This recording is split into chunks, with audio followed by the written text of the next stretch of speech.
Sunday, I met a man that greatly inspired me. I'm talking about Charles Muli from Kenya. Shout out to my Kenyan people. This man's story has been made into a movie, and if you're yet to watch the Muli movie, please, you can rent this movie or you can buy it on YouTube or Google Play under movies and TV. But you know, this story is so inspiring that it can change your perception about acquiring wealth or living the successful life. Honestly, I cried while I was watching this movie, and without telling you everything, because I want you to watch it, this man came from nothing, and his parents abandoned him at the age of 6, and for 10 years he begged for food on the street. He slept on the street. The day that this man decided that he would commit suicide, someone invited him to church, and he decided to go just to see. But that day he heard a message of hope, that there is a purpose for his life, and so he gave his life to Christ that day, and he decided to walk for 3.5 days. He walked on his feet until he got to a city, the city of Nairobi, where he found a good Samaritan that took him in. He started working, as a layman. He was later able to buy a taxi, and then another taxi, and then another one. And this man became a multi-millionaire. He married a beautiful woman.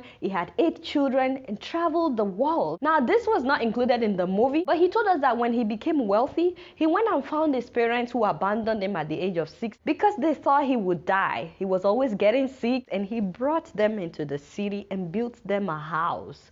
He built them a house, as in he forgave them, including relatives that refused to give him food. He forgave all of them, and he became so rich that he would take his family on vacation in America, Europe, Asia. He owned all kinds of companies and properties. He was changing cars like every few weeks, until one day his life was changed because street kids stole his car. And that reminded him of how he used to live on the street as well, begging for food. And he couldn't get it out of his mind for days. And do you know that because of that incident, this man sold all his businesses. He stopped working, and he started bringing in street kids, fatherless children, abandoned children into his own house. He didn't start an orphanage or send them money or give them scholarship. He wanted to give them something that he didn't have when he was growing up, which is a father figure. So he became their father.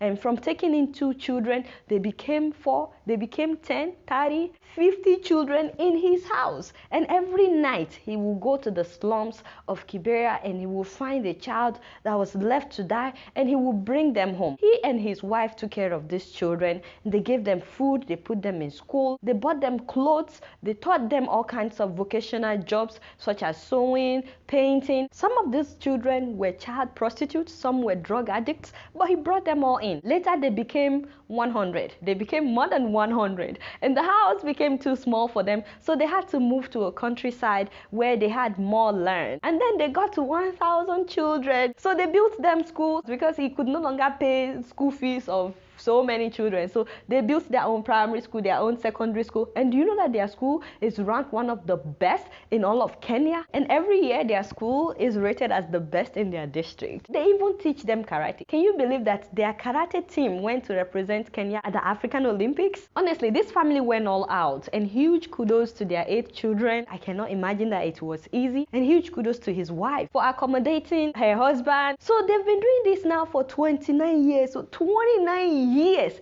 And can you believe that they have successfully raised more than 13,000 children? 13,000 who are now on their own. We're talking about professionals, businessmen, businesswomen, doctors, lawyers, entrepreneurs. Some of these children studied abroad. Some of them even live abroad now. I'm just saying that their lives have forever been changed. And you know what? They all call him daddy because he was the father that they knew. They presently have about 3,000 children that they are taking care of right now, even as we speak. They have their own choir, by the way, and sometimes they will fly them to Canada or other parts of the world to perform. But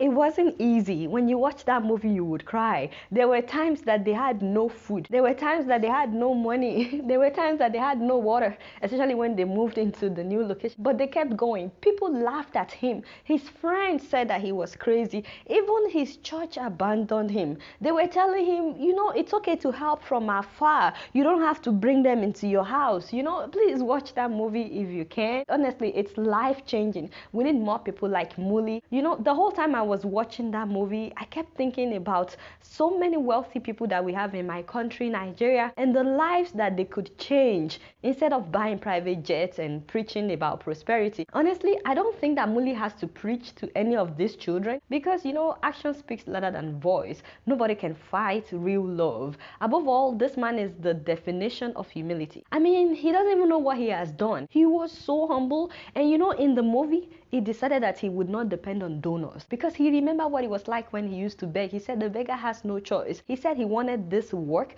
to be self-sustained, and with the help of these children that he has adopted, they started farms and they were able to produce more than they need, such that they are now a major supplier of food produce in Kenya. For real, if you think a lot about making it in life, being successful, please watch this movie because suddenly you would realize that even though you are not where you want to be, there are people that are not as fortunate as you, and you can make a difference in somebody's life. You don't have to be Muli. You don't have to bring in thousands of children, but maybe there is a child out there that you're the only one that can help, or maybe there's a family out there that because of proximity to them, you're the one that can help them. I'm just saying, watching this movie would inspire you to touch other lives. This is not an orphanage. Some of us were orphans, but now we have a home. I used to go to bed hungry. Change is possible. Restoration is possible. With God, all things are possible.